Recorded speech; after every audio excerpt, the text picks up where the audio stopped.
tener un debate aquí, o una conversación, como prefieren llamarlo mis invitados. Está conmigo el padre Miguel Radera, presidente de Coprodeli. Bienvenido, padre. Gracias. Gracias por venir. Y también está Iván Antesana Quirós, director de la Sociedad Secular y Humanista del Perú. ¿Cómo estás, Iván? Bienvenido. Gracias por venir. Bueno, el tema que estamos planteando para esta vez, dada la coyuntura de la Semana Santa, es si es que se debería o no se debería sacar el curso de religión de los colegios. Y entonces aquí tenemos dos posiciones que intuyo se contraponen, ¿no es cierto? La sociedad secular versus la Iglesia Católica. Padre, empecemos por usted. ¿Por qué es importante que se enseñe cursos de religión en los colegios? Mira, el curso de religión es un curso que complementa, perfecciona y lleva y ayuda y colabora a conseguir los objetivos de la educación. Por un lado, en educación nos podemos preocupar de los logros de los aprendizajes en matemáticas, en comunicación, etc. Pero eso no es el fin de la educación. El fin de la educación es formar hombres. El ser humano cuando nace es un niño caprichoso y tenemos que hacerle una persona corresponsable. El ser humano cuando nace es un poquito animalito y hay que hacerle pasar de esa situación primaria instintiva a una situación humanizada y humanizadora. Eso es formar personas. Entonces, no se puede formar personas si no tenemos una clara idea de qué es ser persona, qué es ser hombre. Y cuando esto no está claro, va a ser bien difícil educar y va a ser bien difícil conseguir los logros de la educación. Entonces, nosotros, los creyentes, cuando nos preguntamos sobre el hombre, nos fijamos en un hombre, Cristo Jesús. Él es Dios verdadero de Dios verdadero y Él es hombre verdadero de mujer verdadera. Entonces, Él, por un lado, que viene de Dios, nos revela el misterio de Dios y, por otro lado, como hijo del hombre, como el hombre más perfecto, como la plenitud de la humanidad que se dio en él, revela al hombre también el misterio del hombre. Entonces, voy a poner algún ejemplo para que ¿de qué me sirve que le enseñe muchas matemáticas a un chico si luego va a usar todas sus habilidades matemáticas y contables para robar? ¿De qué me sirve que yo le enseñe comunicación y sea una persona muy locuaz y muy capaz de comunicar bien si luego va a ser o un político manipulador o en medios de comunicación también? ¿De acuerdo? Entonces, además de que sea capaz de tener una serie de habilidades, esas habilidades las tiene que utilizar para bien de la humanidad en su totalidad y en su conjunto. El cristianismo es un humanismo, pero no vamos a poder trasladar esta formación humanista si no tenemos claro qué es el ser humano. Y para nosotros la visión clavada en Cristo nos revela al hombre el misterio del hombre. Entonces, cuando para nosotros, te voy a decir, déjame todavía que te diga unas palabras más, cuando nosotros tenemos los sueños que tuvo Jesús, la visión que tuvo Jesús, los valores que tuvo Jesús, luchamos por lo que luchó Jesús, entonces es cuando somos plenamente hombres.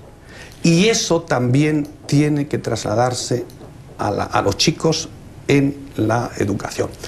¿Cuál es el efecto que esto trae consigo? El efecto que esto trae consigo es que si desarrollamos en él esta responsabilidad y estas capacidades y esta humanidad, entonces luego resulta que también sus logros educativos van a ser mucho mejores. Y por ejemplo, en mis escuelas... Vamos a dejarlo ahí, ya.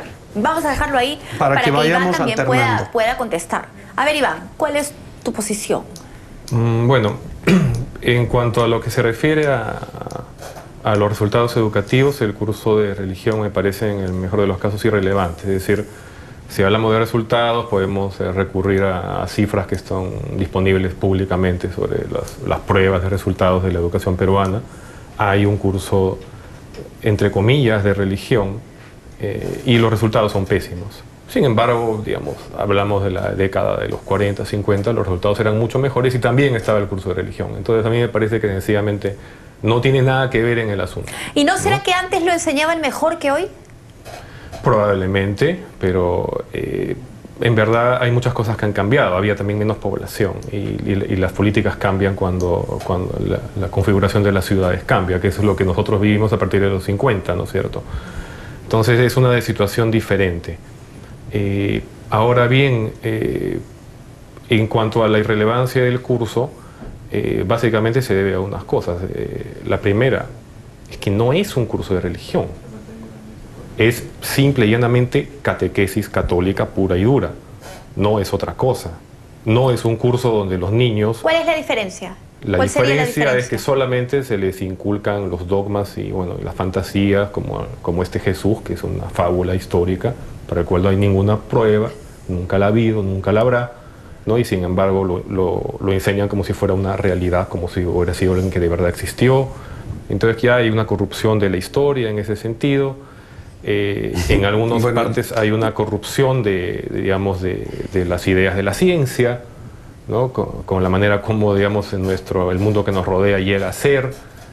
Entonces, ¿y cuál sería un curso adecuado de religión? Que no sea catequesis. El principal problema para mí es que se enseñe una ideología a niños. Yo pienso que los niños no deberían estar tan bombardeados a una ideología en particular hasta antes de no haber desarrollado su aparato crítico, ¿no? Entonces, una opción que ni siquiera podría decir que es una opción de consenso dentro de la sociedad secular y humanista del Perú, pero que es muy aproximada, es que, digamos, durante la primaria sencillamente se refuercen los contenidos de ética, ¿no? Una ética obviamente adecuada para los niños, y en secundaria que esta ética se amplíe, se profundice y además que se enseñe historia de las religiones, porque las religiones son parte de la historia de la humanidad. Historia de las religiones. De las religiones. O sea, en plural, no solamente de la religión católica. Así es, que vean, por ejemplo, todas las similitudes que hay, ¿no? Que aprendan, por ejemplo, sería genial que los chicos de secundaria pudieran saber que cuando Jesús fue, digamos, inventado, se fue inventado a imagen de 800.000 dioses mediterráneos que databan de 3.000 años antes, que resucitaban, que caminaban sobre el agua, etcétera, etcétera, y que sus textos supuestamente biográficos son básicamente paralelos de épica clásica y de literatura antigua, ¿no? Entonces esas cosas se pueden aprender siguiendo historia.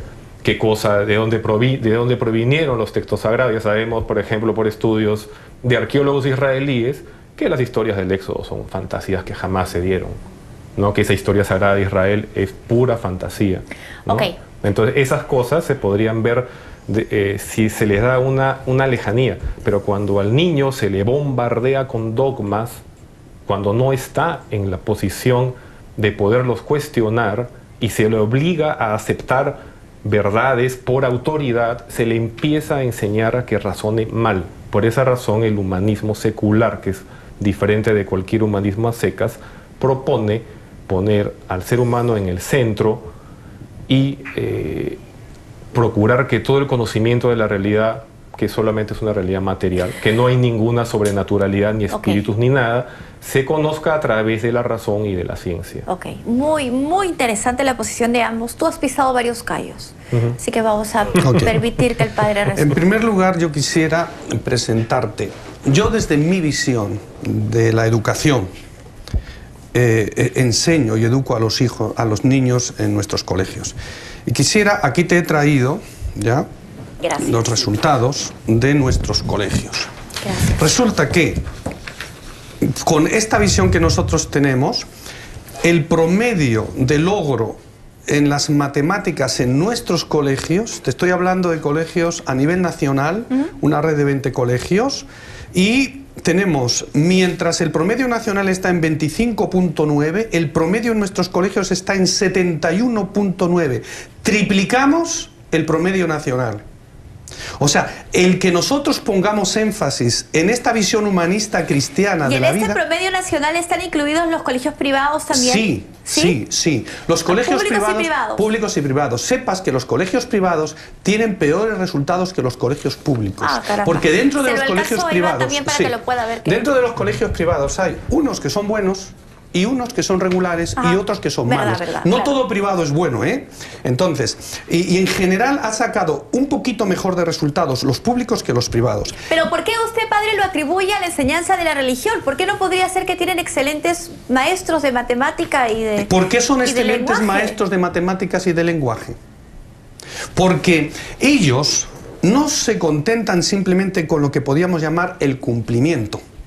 Les nace de dentro, por su visión cristiana y humanista cristiana de la vida, dar de sí en favor de los niños, mucho más que lo que reciben por un sueldo miserable de 1.200 soles al mes. Usted dice que esa fe cristiana que tienen ellos los motiva a ser mejores maestros entre otras que el resto. Cosas, no sé si que el resto, pero yo sé que mis niños consiguen 100% de logro. Mis logros están, ahí lo tienes, 100, 97, 97, 96.4, 95.7, 96.7, 79.3, 76.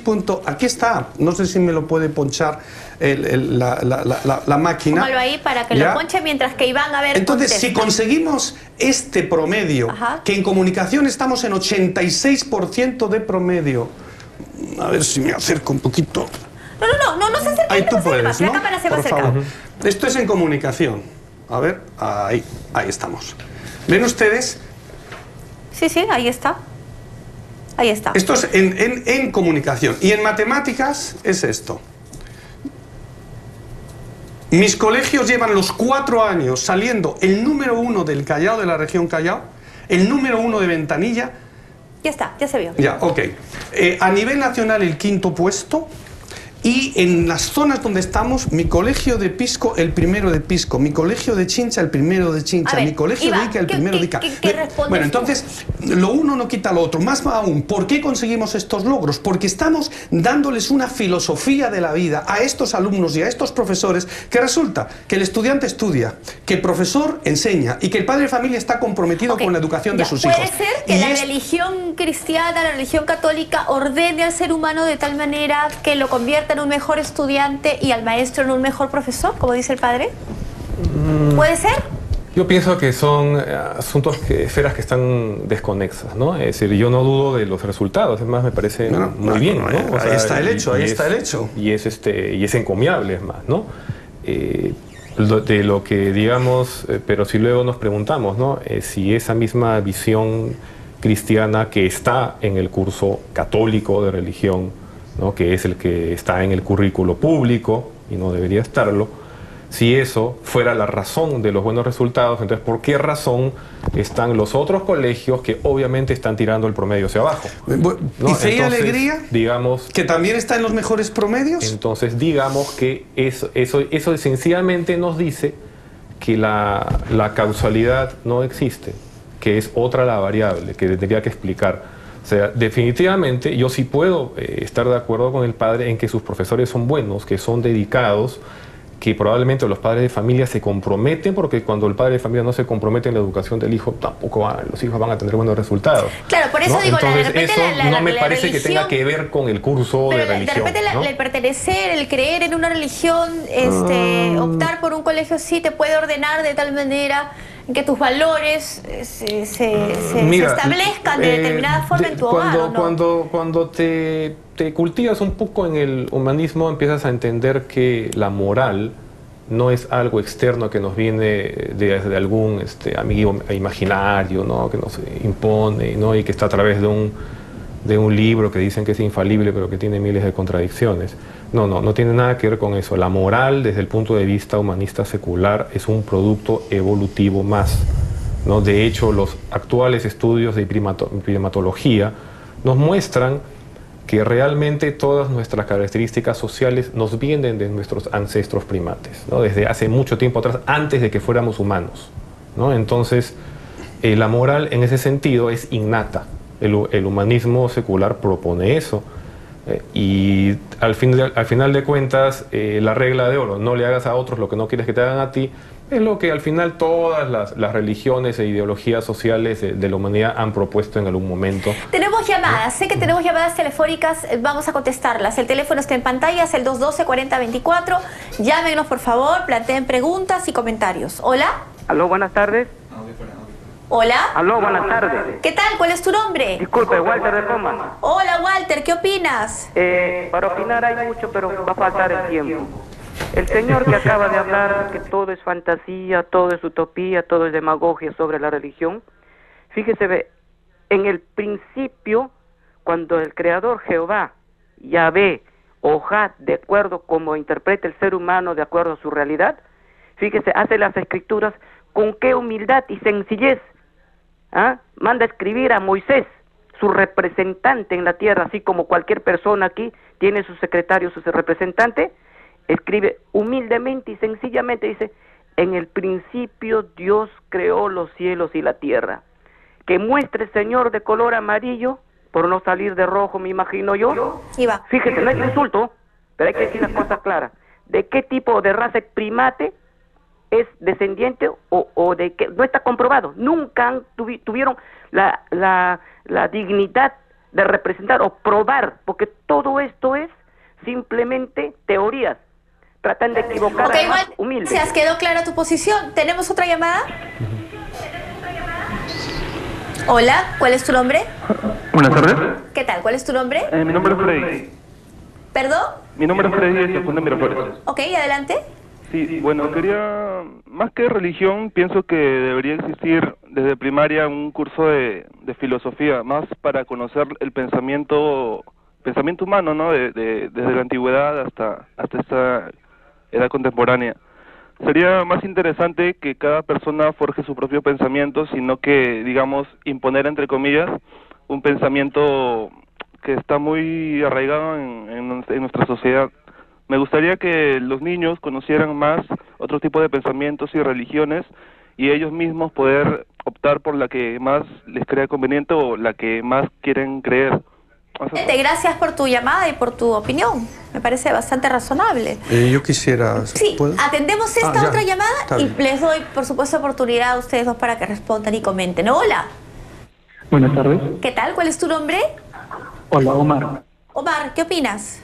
Hola, yo opino que el curso de religión debería ser retirado de la currícula escolar y debería reemplazarse por un curso de filosofía. Porque no es un curso, o sea, a los niños se les enseña la religión católica, no las religiones de todo el mundo, para ser sincero, no sé, se les está imponiendo una religión a los niños. Y yo creo que un curso de filosofía, daría una visión más objetiva del mundo. Les ayudaría a pensar más por sí mismos. Ok, gracias. Muy bien, Omar, muchísimas gracias. A ver, padre. Mira, yo quisiera decir lo siguiente, porque hay que dejar... Mira, hay dos extremos. Por un lado, lo que podríamos llamar el fideísmo, ¿ya? Y a veces usamos un lenguaje de ese tipo, ¿ya? Que en el fondo puede ir llevando a fanatismos. Y por otro lado, un lenguaje o una concepción racionalista, de que solo lo que mi razón ve y lo que veo es lo que existe y si no lo veo yo no creo, etc. Entonces, entre esos dos extremos hay una postura, que es la postura católica, que es la razón iluminada por la fe. La inteligencia humana que busca comprender el misterio del hombre a la luz de la palabra de Dios. Segundo, entonces nosotros somos razón y fe, no somos ni fideístas, que normalmente los evangélicos suelen ser muy fideístas, muy la Biblia, ni tampoco vamos a caer en una postura como la que el Señor propone, que es racionalista pura. Entonces, la postura... Ustedes están en la mitad del camino. Es razón y fe. Nosotros decimos que el ser humano, el espíritu humano, para avanzar es como una paloma que necesita de dos alas. Primero usa la de la razón, y la razón llega hasta donde puede llegar. Y cuando la razón no da para más, entonces echa mano de la fe que le ayuda a comprender mejor. Y entonces, lo mismo que el ave necesita de tus dos alas para volar, el ser humano necesita de la razón y de la fe para volar. Ya, pero tiene que reconocer que en toda la historia de la Iglesia muchas veces la fe ha aplacado a la razón. Vamos a ir por partes. ¿No? Sí, vamos a ir por partes. Segundo, de lo que ha dicho el Señor, en parte es verdad y en parte es mentira. Fíjate, porque ha dicho una serie de cosas que en parte son verdad y en parte son mentira. Por eso yo no he querido entrar, porque si entramos a un debate de estas cosas nos llevaría un tiempo enorme. Él ha dicho que, por ejemplo, lo que nos cuenta el libro del Éxodo o el libro del Génesis, que son cuentos. Efectivamente, son mitos. son un tipo de enseñanza catequética, es decir, es que yo a un niño pequeño no le enseño igual que le enseño a un chico de secundaria. En cualquier asignatura yo utilizo un lenguaje de imágenes cuando es pequeño y voy cada vez avanzando en un lenguaje racional. Pero el dogma sigue siendo el mismo, el dogma no cambia. Te estoy hablando ahora en el lenguaje pedagógico. Ya. En lo pedagógico, yo no enseño lo mismo a un niño de 3, de 5, de 7 años o de 16 o de 17. El desarrollo psicológico de ese niño exige que en mi relación de enseñanza-aprendizaje con él vaya utilizando un tipo de recursos y de metodologías y de racionalidad, porque él no tiene pensamiento racional hasta que no tiene cierta edad, y por lo tanto el profesor utiliza un lenguaje de cuentecitos, de mitos, porque es el lenguaje apropiado para la edad de ese niño. Pero esos cuentos son los que la Iglesia cuenta. Ya, la Biblia te estoy cuenta. diciendo en todo, en matemáticas, en comunicación, en todo. Esto mismo ocurre también con el área de lo religioso, mucho más, porque es pensamiento abstracto. Yo no puedo un desarrollo filosófico lanzárselo a un niño de 10 años, de 8 años. Entonces, y la humanidad también ha pasado por esos estadios. Entonces, pero la en religión estadios, tiene mucho de permíteme que te filosofía también, cuentes. ¿o no? Así es. Así es. Entonces, en los estadios primitivos de la humanidad se utilizó un tipo de lenguaje, y por eso la teología es la inteligencia de la fe. Es decir, la razón humana tiene que meterse en aquel dato que me viene revelado, que indudablemente que son narraciones míticas que me están expresando. Es decir, Caín y Abel sigue siendo hoy. Hoy existe Caín y Abel. Pongo un ejemplo. El avión que ha sido el piloto que se estrella. A ver, explícame ese fenómeno. ¿Qué ha pasado en ese hombre? ¿Por qué? Estaba deprimido, padre. ¿Vale? ¿Deprimido solo? No, profundiza mucho más. Hay mucho más detrás. Hay mucho más. Y si porque estaba deprimido hizo esto, oye, deprimido está el 30% de la población, luego el 30% de la población estaría cometiendo esas barbaridades, hay más que la depresión detrás. Entonces, te pongo por ejemplo, este fin de semana en Los Barracones asesinaron a 2. Yo soy ahora párroco de Los Barracones. ¿Ya? Y el domingo tuve que enterrar a 2 que fueron asesinados. En Gambetta asesinaron a una mujer. En Pachacútec asesinaron a puñaladas a un chico, y en Carmen de la Legua a un niño de 2 años lo tiraron, que es el único de los casos que ha salido por televisión. Entonces, fíjate la cantidad de Caínes y Abeles que tenemos hoy. Entonces, cuando tratamos de resumir y de intentar explicar el misterio del hombre, nos montamos un mito.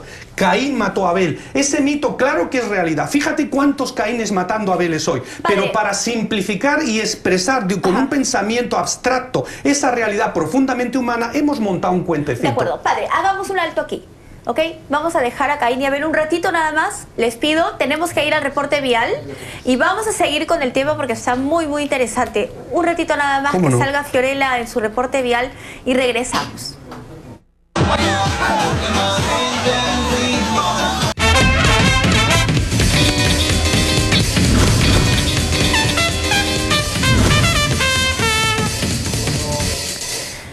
Ya estamos de regreso otra vez. Están conmigo el padre Miguel Ranera, presidente de Coprodeli, e Iván Antesana Quiroz, director de la Sociedad Secular y Humanista del Perú. El debate aquí es si se debería o no se debería eliminar el curso de religión de los colegios, y estamos aquí debatiendo en realidad en términos muy, muy interesantes. A ver, Iván, habíamos quedado en lo que había dicho el padre Miguel acerca de Caín y Abel, que en realidad son representaciones. La Biblia, según el padre, no nos dice que existieron exactamente Caín y Abel, ni Adán y Eva. Son historias a las que apela la Biblia para explicarnos cosas de Dios. Y del hombre, y del hombre. Eso es, revelarnos el misterio del hombre. La misma carga alegórica va para Jesús y los apóstoles y todos esos personajes, ¿no? El único que existió fue Pilato, por último, ¿no? En esa época. Ahora, lo importante de reconocer de este curso es que es una punta del iceberg de una avanzada de manifestación descarada de poder político de parte de una organización que ha cometido monstruosidades, las sigue cometiendo y las seguirá cometiendo hasta el final de su existencia, ¿no? Que esperamos sea pronto. El curso de religión es un curso de adoctrinamiento infantil, es una forma de abuso infantil que está contando con el apoyo del Estado peruano a través del currículo del Ministerio de Educación. Una forma de abuso infantil, eso es muy fuerte. ¿Por qué? Porque muchísimas veces a los niños más pequeños se les enseña que tienen que ser buenos porque si no Dios los va a castigar. ¿A quién no le han dicho eso cuando ha sido niño? Eso es un chantaje emocional. Eso es una forma inmoral de educar a un niño. Y se educa normalmente con la amenaza de un amiguito imaginario. Entonces, el problema es que todo esto viene legitimado políticamente a través de estos infames convenios firmados por el Vaticano con los estados, sobre todo cuando están gobernados por gobiernos muy autoritarios o dictatoriales, y eso se llama el concordato. El concordato fue firmado por este dictadorzuelo que tuvimos, Francisco Morales Bermúdez, entre gallos y medianoche, unos pocos días antes de largarse del poder, cuando ya había sido reelegido Belaúnde. El 20 y tantos de julio del 80, él firma el concordato con el Vaticano, cuando se supone que un acuerdo entre Estado y Estado tiene que ser refrendado por el Parlamento. Obviamente no lo iban a hacer. Eso ha hecho la Iglesia Católica con muchos gobiernos. Los concordatos los ha firmado con gobiernos dictatoriales y autoritarios, ¿no?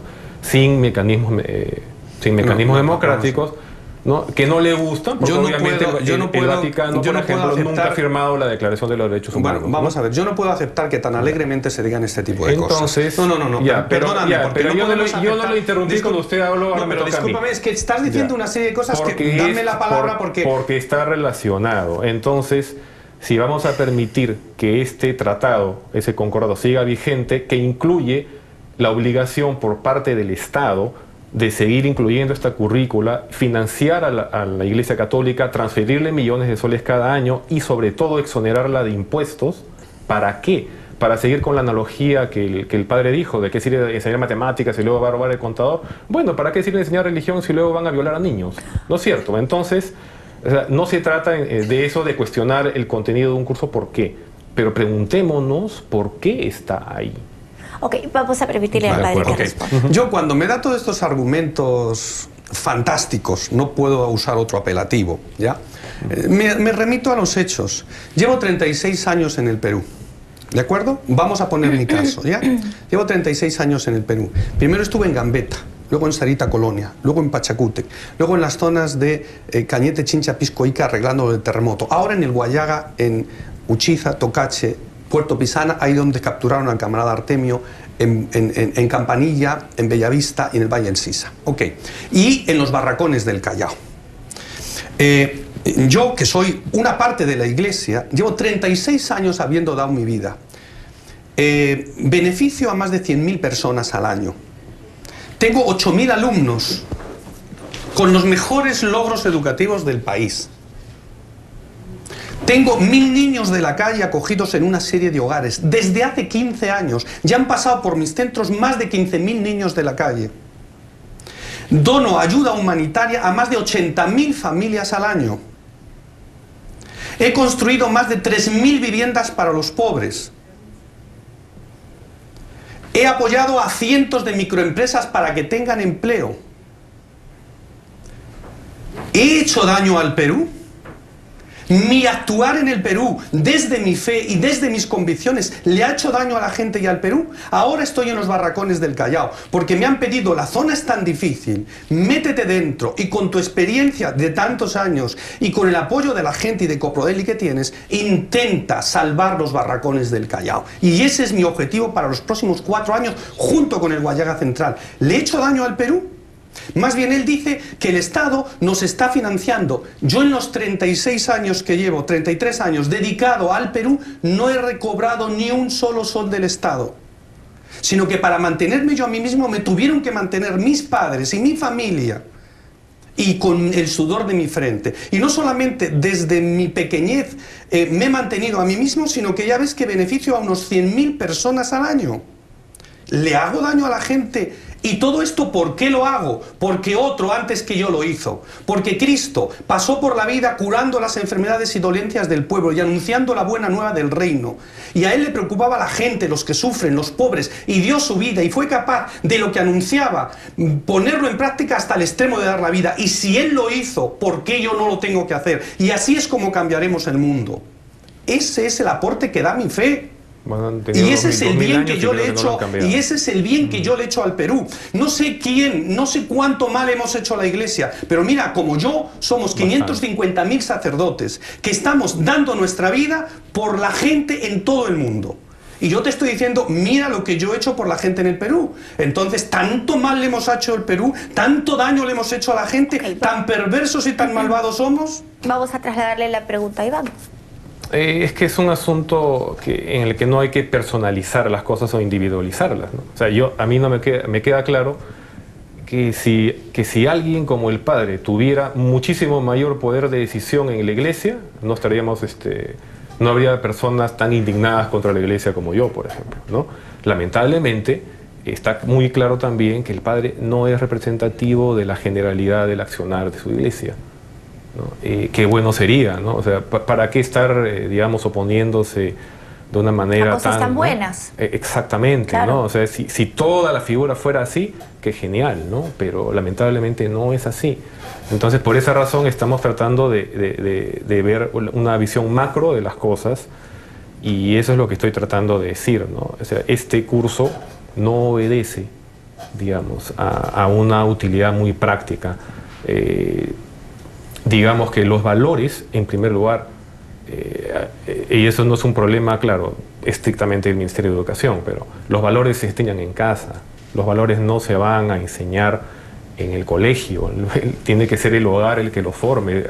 Las personas que traen a alguien al mundo tienen que tener el fuerte compromiso. Pero es verdad también, Iván, tienes que reconocerlo, que este es un país en el cual mucha gente no tiene valores.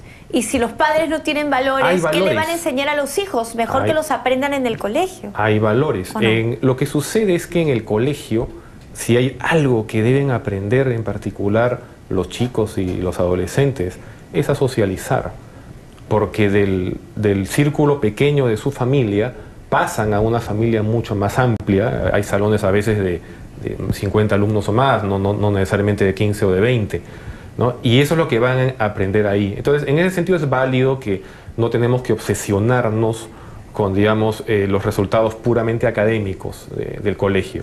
Sin embargo, en un mundo que desgraciadamente está perdiendo la perspectiva de que la competitividad tiene que ir a la par con la cooperatividad, la competitividad como concepto masculino, la cooperatividad como concepto femenino. Este es un asunto evolutivo también, ¿no? Y cuando se exacerba la competencia, entonces vas a tener que digamos, mejorar tu calidad competitiva, y eso tienes que verlo con los conocimientos.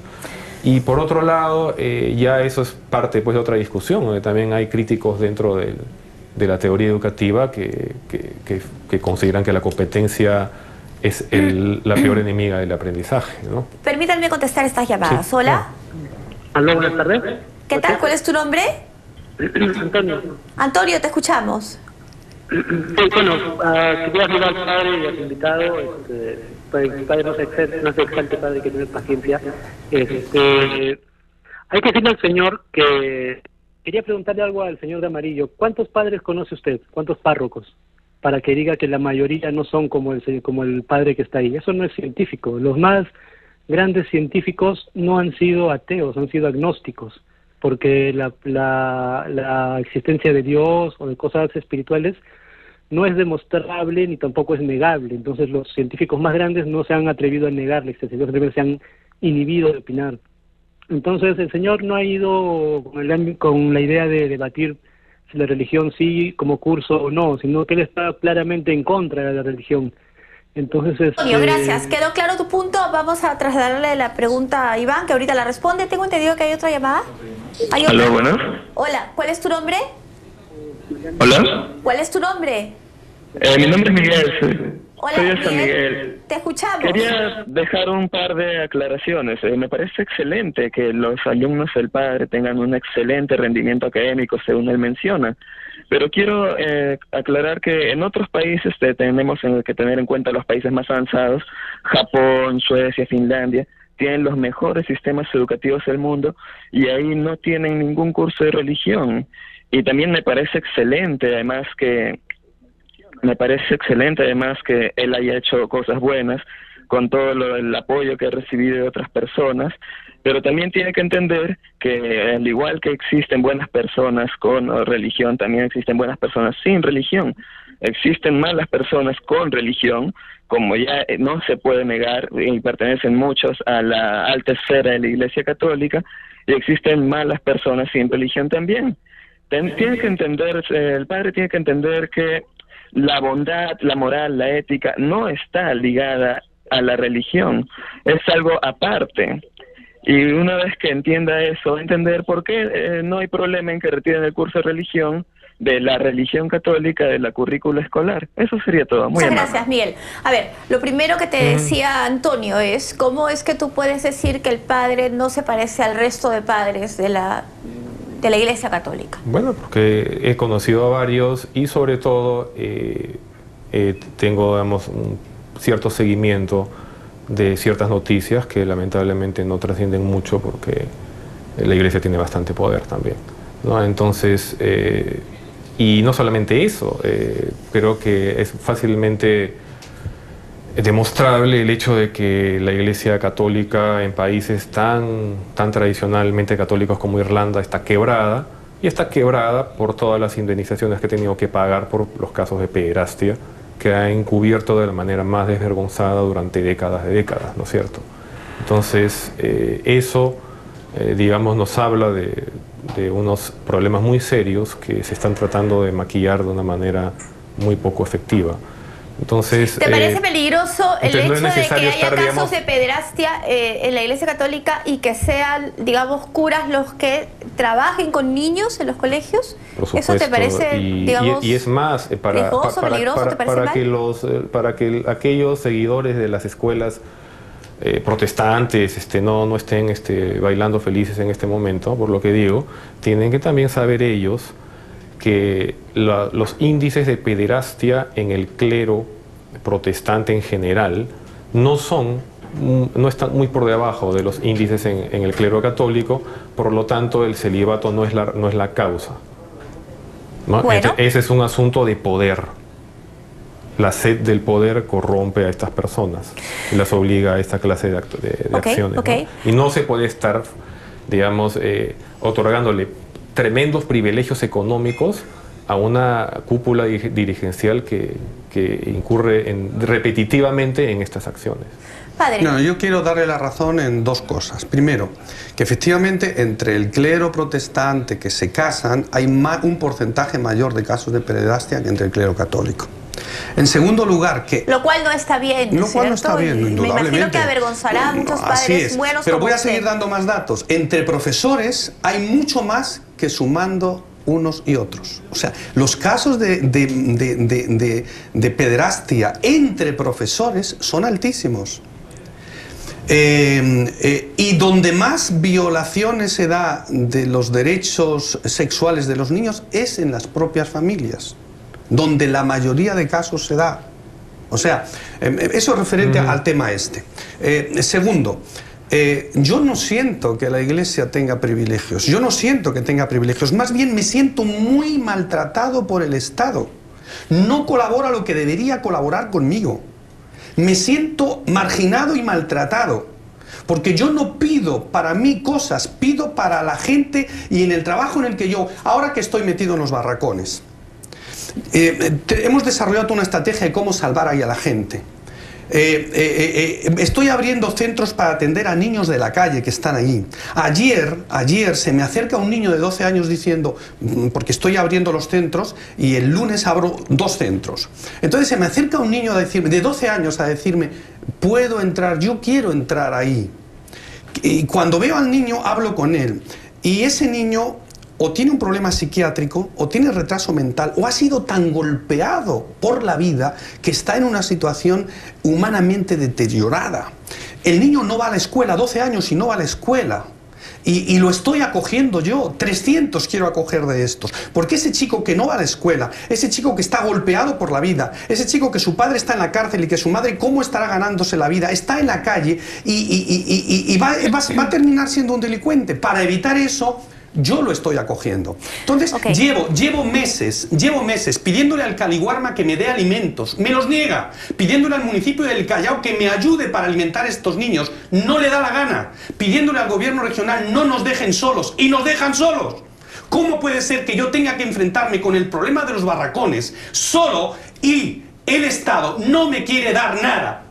Me margina, me maltrata, no a mí, a esa gente a la que yo quiero ayudar. Entonces no me dan privilegios, me están negando lo que tenían que darme porque yo estoy haciendo lo que el Estado tenía que hacer. Entonces no me siento que tengo privilegios, al revés, soy maltratado, porque yo no lucho por mí, lucho por los más pobres, porque él, en el que creo, lo hizo primero. Y en esa lucha por solucionar los problemas de la gente, de drogadictos, de niños de la calle, de familias extremadamente pobres, de la violencia en ciertos barrios, no me puede dejar solo el Estado. Y argumentos como lo de este señor, que si haces eso estás dándole privilegios a una religión, son totalmente falsos, porque yo no pido ayuda para una religión, pido ayuda para los pobres, pido ayuda para los marginados, pido ayuda para solucionar el problema de la violencia terrible que hay en el Callao, y no me pueden dejar solo. Luego soy maltratado, no soy ayudado, encima que me digan ¿tienes privilegios? Falso. Disculpen que me ponga, pero en este tono lo tengo que decir porque es la realidad.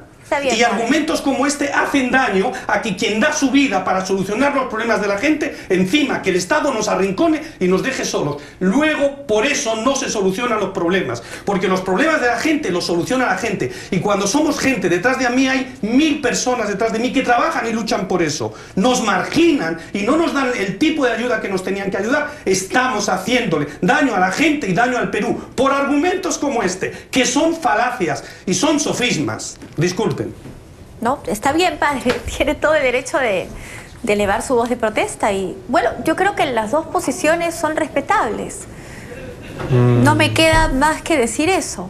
Gracias por venir ambos. Gracias. Y pido disculpas si me he puesto emotivo. No, está bien, padre, está bien, está bien. Y yo sé que van a salir aquí siendo amigos igual, porque no, indudablemente las ideas dividen, pero yo creo que al final todos queremos lo mismo, que es que el país prospere y nuestros niños estén bien, ¿no? Y ojalá, padre, hubiera más curas como usted. Ojalá que hicieran una labor tan sacrificada y tan comprometida.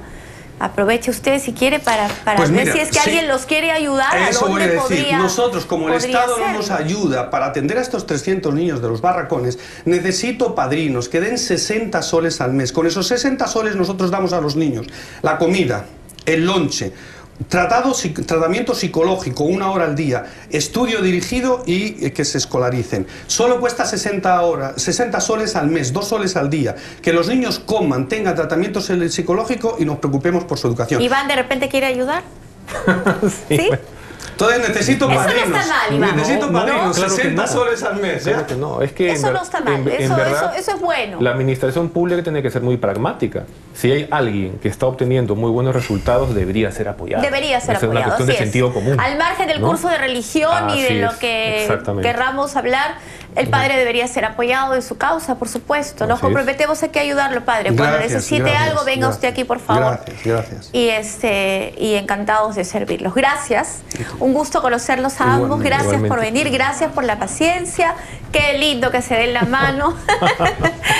Gracias por venir. Hasta aquí llega el debate. Han sido el padre Miguel Ranera, presidente de Coprodeli, e Iván Antesana Quirós, director de la Sociedad Secular y Humanista del Perú. Volvemos con más. Esto es Contracorriente.